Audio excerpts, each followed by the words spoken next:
Okay, we're back in 1972. The 4-horse teams are currently available. So what I want to do is upgrade my, my cart teams first of all. I'll come in and select the 4-horse teams. And then replace. Now I want to replace them all at the same time.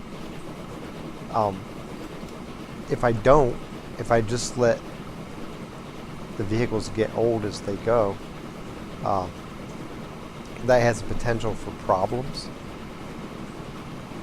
And the reason for that is if I buy all my trucks at the same time on the line, that's one thing. But if I've made adjustments because of how much cargo I am or am not bringing back, especially if I have to add trucks along the way, some of them are older than others. And so say I had 15 trucks, 13 of them get replaced and 2 of them don't. 2 of them still have 5 years until they reach their service life. So if I automatically replace them, they're going to take 5 more years. And so what I end up doing is having 2 trucks out here that are going slower than the other trucks, and they aren't smart enough to pass. So I end up having 1 truck plodding along at the old rate, slowing down my brand new shiny trucks and trapping them behind them.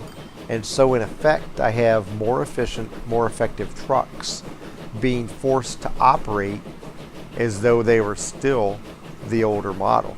They get the increased cargo capacity, but they're being forced to go slow by the trucks they haven't upgraded yet. So it's easier just to upgrade them all at once. Now, if I know I've built them all at the same time, and like this I just upgraded, so they all upgraded at the same time, they all have the same service life, what I do now, turn on automatic replacements, and they're all going to replace within the same year. So now it's not a problem. But if I have to add trucks to this route, then the next time I upgrade it's going to become a problem again. It's easier just to if you know you haven't bought them at the same time, upgrade them all at the same time so you can overcome that little obstacle.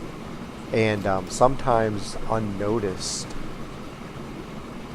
inefficient running of your line, because you don't notice that cart acting like an RV and causing everybody behind them to slow down and curse at them because they won't pull over. It's just like out on the highway getting caught behind an RV going somewhere in a 2-lane road, 15 cars behind them, and the damn people won't pull over and let you go by. Well, that's what your older vehicle does out here on the route. So try to avoid situations like that if you can. Now we are ready. I've paid back. I'm running between 86 and about 96% capacity here. So this is running pretty good. I don't want to really add any more food to this line until Omaha grows and increases its demand. Right now it's at 51. If we pump that up a little bit more, I'll be able to add more food into there. You can see on the financial statement that my last 2 years I've made about 500,000 a piece. Last year was the off year. Look at my railroad income. 2 years ago, 109 million. A year ago, 109 million. Last year, I guess 3 years ago, 2 years ago, and last year only 543. Just because of the length of the route, it appears to be every 3rd year I don't get that one extra leg in that I get in the other years. So my every 3rd year is a down year profitability wise. Again, not a big deal.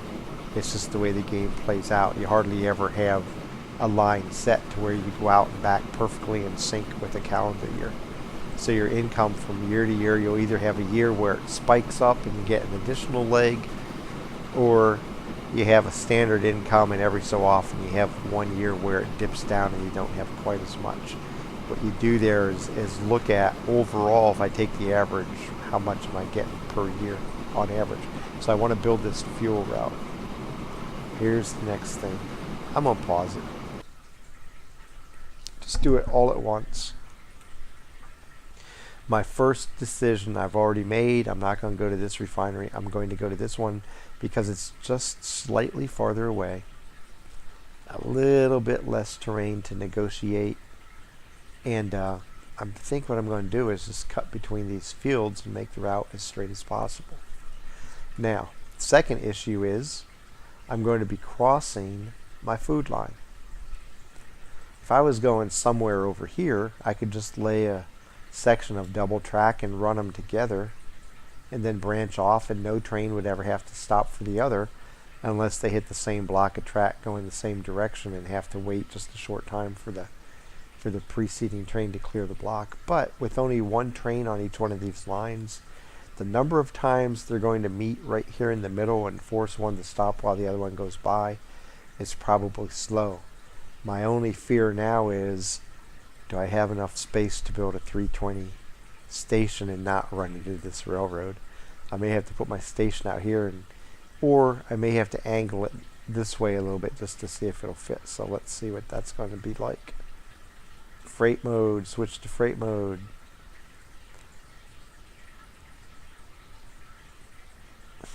Don't really have a reason to go that way with the train right now.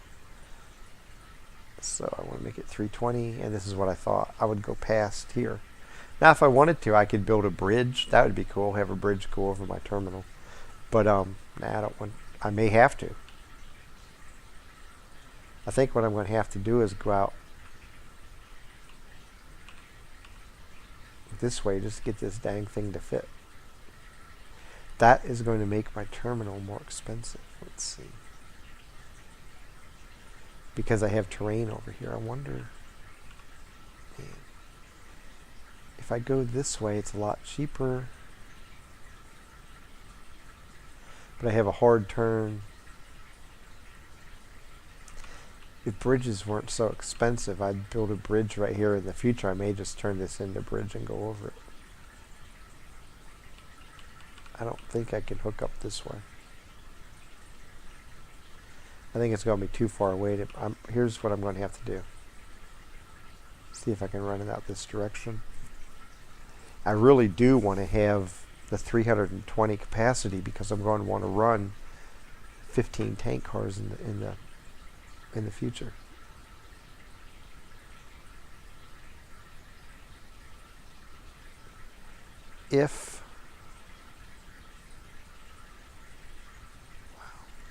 I guess the first thing to do then, and the least expensive way to check this out, is to build a road.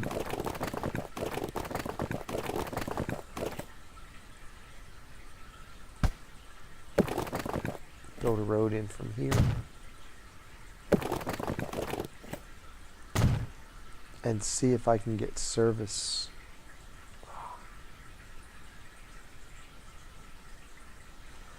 There we go.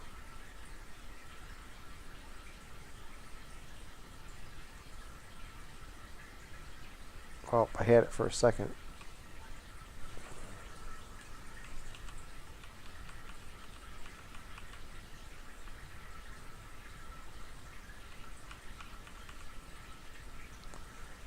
Come on, you just let me do this a second ago, people.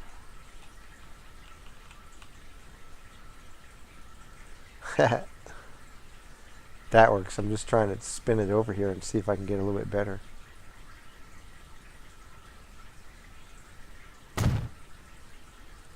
Okay, so I'm in the catchment area. Isn't really ideal. I'd rather have it come down this way, but that's, man, I don't like that. That's such a hard turn.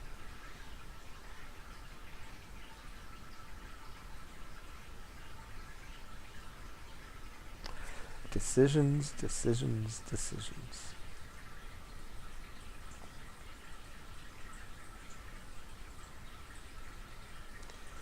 Game's paused.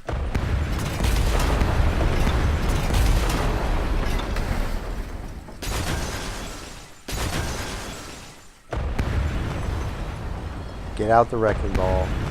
Make it the way I want it. And then force the other rail to conform.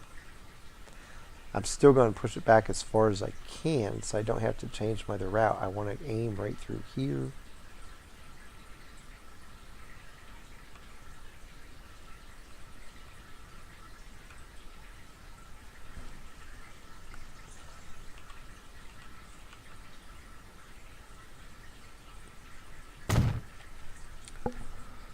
And now, just to see, I've never even tried to do this before. I wonder how much it costs to build a bridge over here. That would be kind of cool. I don't even know if it's going to let me. Never tried it. Time to try it. It's always good to try new things. Life is built to have fun and to learn. So let's just, for the sake of doing it, let's see how much it's going to cost to build a bridge.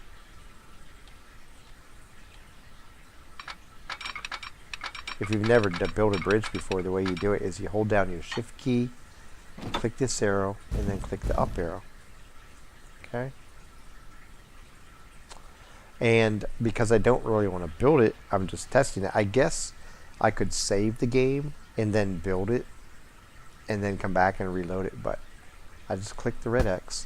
Now the good thing is when I start building again, it's already going to go up. So I will see that, you know what, it's going to let me go over. It's not really that expensive. So I think I'm going to do this. Yeah, why not? Now, I don't need to go too high. If I go this whole way, it's going to keep building it higher and higher and higher. I'm not trying to build a bridge that goes over Mount Everest. I just want to go over this train station. So I'm going to build this. And now, I'm going to start here again, come over, but I don't want to go up anymore.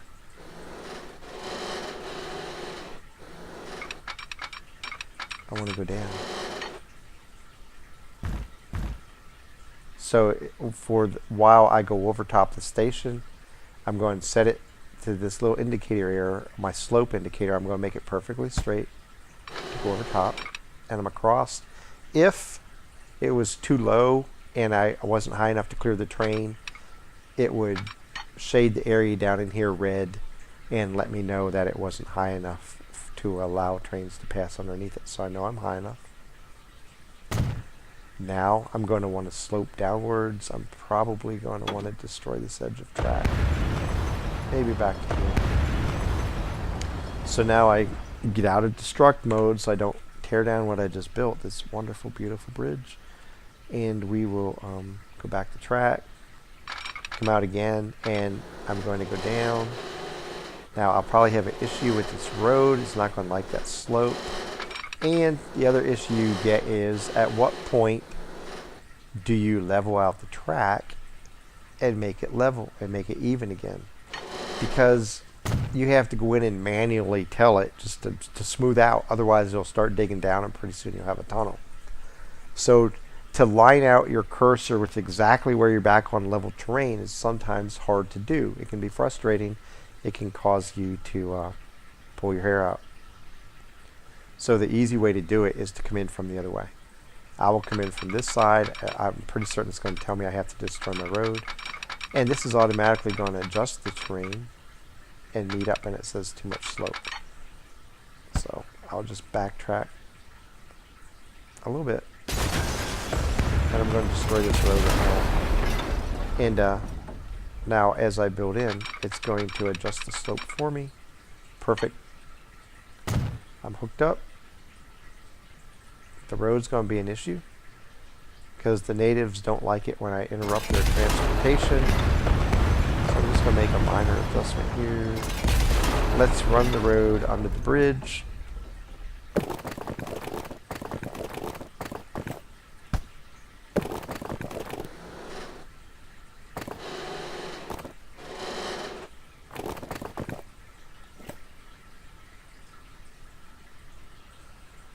And I'm running out of money, but I don't care because I'll just take a loan up.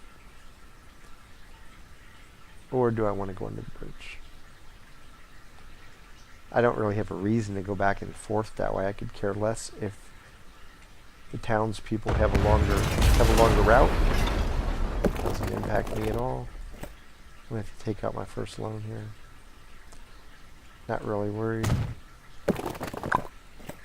Good, they'll be happy. I don't have a warning that I have mad town people anymore. And I'll go down here.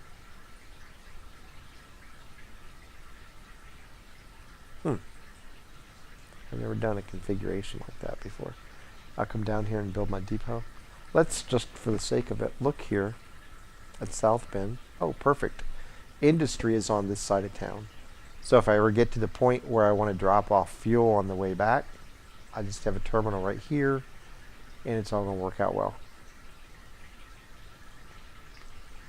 Now, I do want to eventually build another route with oil coming in from over here. So I want to make this train depot, train station, I want to make a freight station, and I want it to have 2 tracks, 320. And if I angle it to optimize it this way for now, it's not going to be optimized for the another track. So I'm going to have a train coming in this way, a train coming in this way. So let's just kind of split the difference here. That'll probably be pretty good. And now I can build my rail line. Still want to save money. I'm going to have loans out on this train I'm building.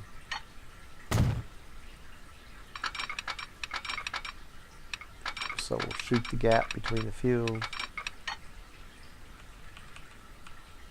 And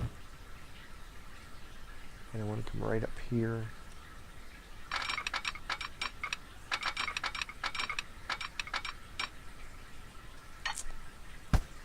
Let's do this. How much of this is it going to race? If I can run this straight this way a little bit, that's better.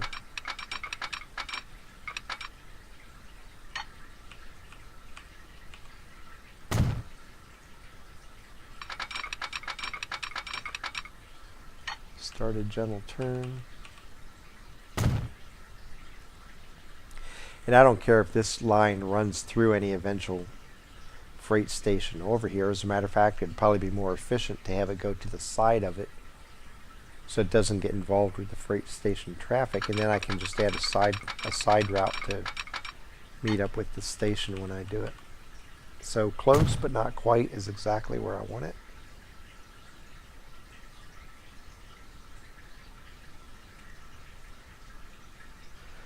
And I'll just build the inside one here.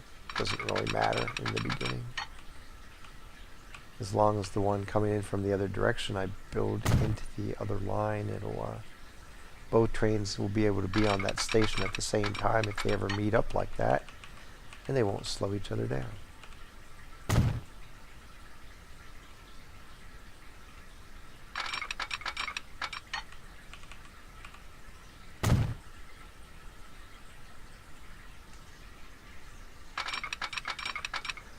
Now, unless I get into a complicated such situation and I want to talk about how I decided to overcome some obstacle in track, I probably won't show myself building track very often in the future, because I assume you've already seen build short sections, optimize each section cost-wise, and I don't need to bore you with showing you more track in the future. Like I said, unless I have some crazy situation.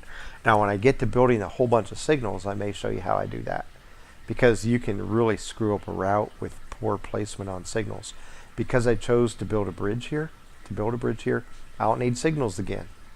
You have one train on this route, have one train on this route. Signals aren't required, so I don't need to show you signals right now.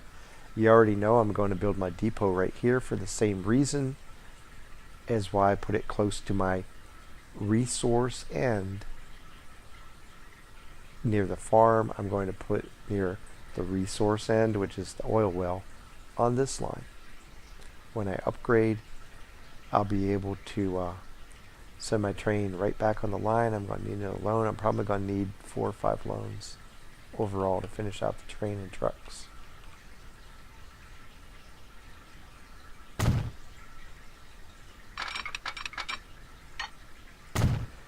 Again, no signals. That meshed up well. And you think that's kind of odd maybe that I zoom in and check, but trust me, there will be times where you could swear from a distance, oh, that lined up, and then you go to put it online and you get a line path message And you're like, what the hell? And you look in here and it's like, oh, it didn't really build. Here's the end of the track over here. So I just double check first. It saves me a little frustration later. Stuff like that's easily fixed if you can figure out where the breakdown occurred. Sometimes it's harder to find out than you think. Now I need to build my truck station out here. Once again, I'm pulling off my train and not my oil well. So I want to make sure I light up my train station. Still lighting it up. Still lighting it up. Not lighting it up. Right here. Build as close to my next terminal downline as possible. Make the route as short as possible. Make it as efficient as possible. And that brings me to this. Maybe I want to go from right here to right here, and hopefully they have a straight shot in like this. Sometimes they like to go around in circles to a bit and they don't double back. So if that's the case, they'll come in this way and just be able to go back that way. I'm not certain how it's going to set up yet. We'll see. Buses love to do that. They hate to turn around in the middle of the street. Here I'm coming off the street, so maybe it'll just take the shortest way possible. Let's see. Establish my lines.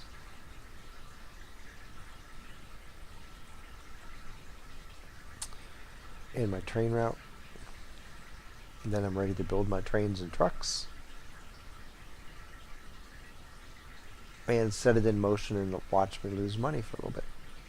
Because it's going to start up the same way as my first line did with food.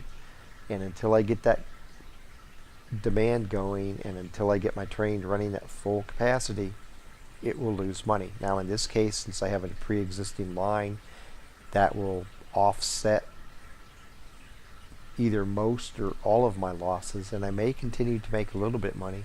I may lose a little bit money, but either way, within several years, I'm going to have a real significant financial boost to my income.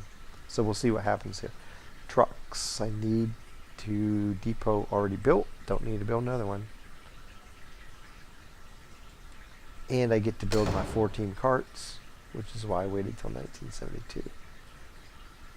Let's see. Omaha, 47. Running 70 over there. I'm at 92% to 96%.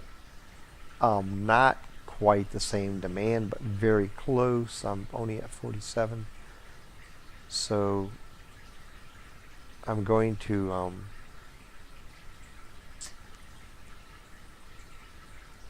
this has 10 cars. I'm going to want to build 7 or 8 cars to start, and that'll be determined by at what number do I have to take out an additional loan, because it's simple to upgrade once I start making money. And really, until I get the demand going, I probably ought to just go 7 cars. Once that becomes full, then I can take one trip and expand it out to what I need to do to get this up in the 90s.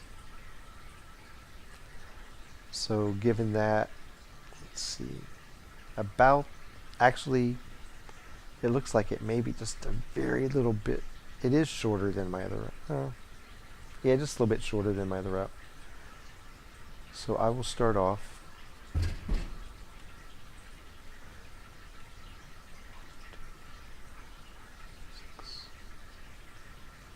Let's go 6 trucks and see how that works.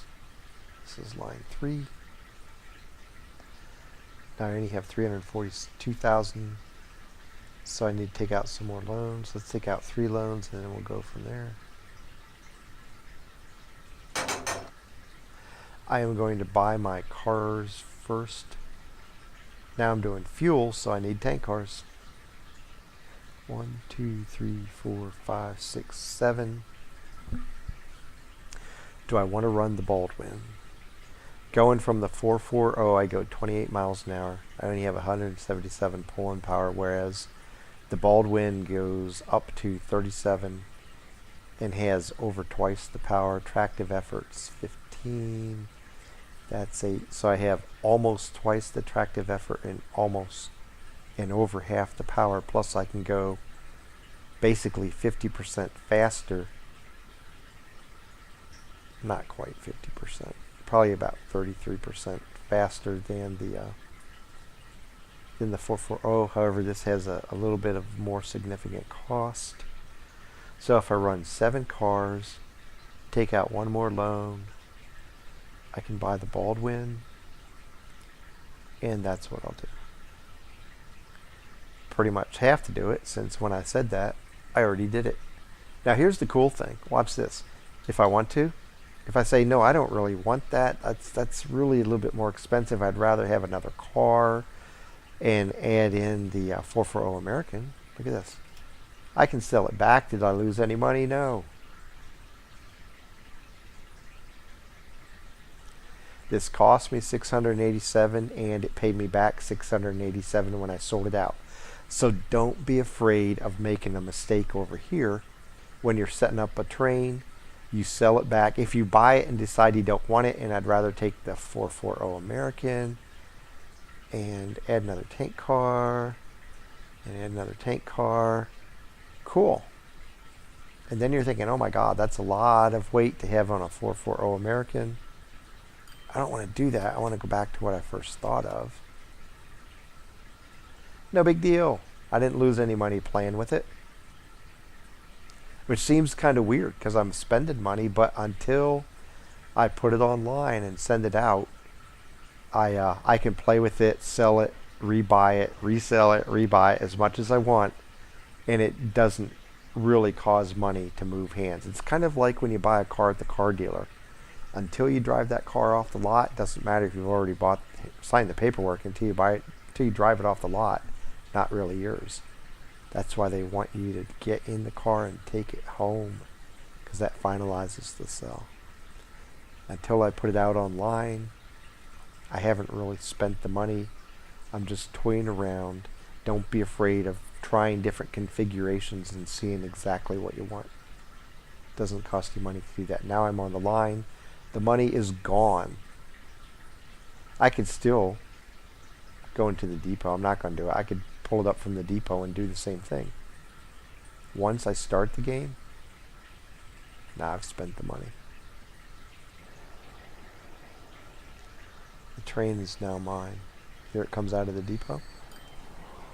And this is going to be the same procedure, the same drills, what I had with my food line. It's going to run back and forth and not have any product. It's going to slowly increase product. My trucks are going to slowly start taking everything in town when the fuel comes back. And I already have demand.